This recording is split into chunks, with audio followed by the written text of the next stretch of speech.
திமுக மாவட்ட செயலாளர்கள் கூட்டத்தில் லோக்சபா தேர்தல் கூட்டணி குறித்து முடிவெடுப்பதற்கு கட்சித் தலைவர் கருணாநிதி மற்றும் பொதுச் செயலாளர் அன்பழகன் ஆகியோருக்கு அதிகாரம் அளித்து தீர்மானம் நிறைவேற்றப்பட்டது. திமுக தலைமை அலுவலகமான சென்னை அண்ணா அறிவாலயத்தில் அக்கட்சியின் மாவட்ட செயலாளர்கள் கூட்டம் வெள்ளியன்று நடந்தது.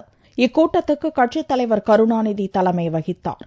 திமுகவில் பல்வேறு மாவட்டங்களில் ஏற்பட்டுள்ள கோஷ்டி பூசல் குறித்து இதில் விவாதிக்கப்பட்டதாக கூறப்படுகிறது. கோஷ்டி பூசலை மறந்து லோக்சபா தேர்தலுக்கான பணிகளை ஒற்றுமையுடன் மேற்கொள்ளும்படி மாவட்ட செயலாளர்களுக்கு திமுக தலைவர் கருணாநிதி அறிவுறுத்தினார். இதைத் தொடர்ந்து லோக்சபா தேர்தல் கூட்டணி குறித்து முடிவெடுக்க கட்சித் தலைவர் கருணாநிதி, பொதுச் செயலாளர் அன்பழகன் ஆகியோருக்கு அதிகாரம் அளித்து தீர்மானம் நிறைவேற்றப்பட்டது. திமுக ஆட்சியில் கொண்டு வரப்பட்டது என்பதற்காக மதுரவாயில் துறைமுகம் விரைவு சாலை திட்டத்தை நிறைவேற்ற அதிமுக அரசு ஒத்துழைக்க மறுப்பதாகவும், தமிழகத்தில் சட்டம் ஒழுங்கு சீர்குலைவு ஏற்பட்டதாக கண்டனம் தெரிவித்தும் தீர்மானங்கள் நிறைவேற்றப்பட்டன. மேலும் சேது சமுத்திர கால்வாய் திட்டத்தை நிறைவேற்ற வலியுறுத்தியும், தமிழக மீனவர்கள் பிரச்சினைக்கு முற்றுப்புள்ளி வைக்க மத்திய மாநில அரசுகளை வலியுறுத்தியும் 8 தீர்மானங்கள் நிறைவேற்றப்பட்டன.